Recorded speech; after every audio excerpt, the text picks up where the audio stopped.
Pagpatay sa radio broadcaster sa Misamis Occidental, iniimbestigahan na. Bubuo na ng Special Investigation Task Force, SITF, ang pulisya na mag-iimbestiga sa pagpatay sa isang radio broadcaster sa Calamba, Misamis Occidental nitong Linggo ng umaga.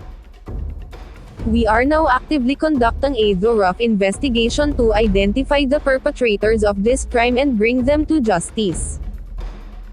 A SITG will be created to spearhead and coordinate the investigative efforts to facilitate the speedy resolution of the case, pahayag ni Police Regional Office 10, Pro 10, Acting Director Brig. Gen. Ricardo Layug, Jr. Nangako rin ng general na gagawin nila ang lahat upang matukoy ang nasa likod ng pamamaslang.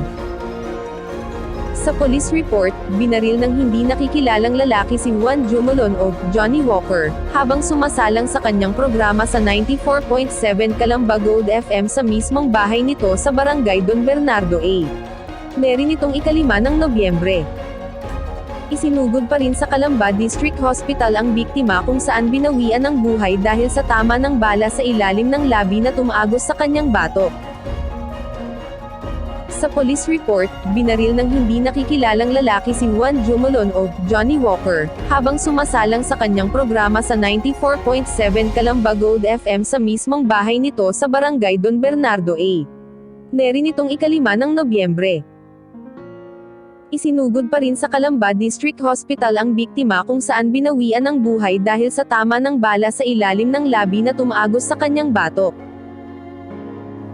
Kaugnay nito, kinundena ng National Union of Journalists of the Philippines, NUJP, ang insidente at sinabing ito na ang ika-179 na kaso ng pagpatay sa mga mamamahayag mula noong 1986.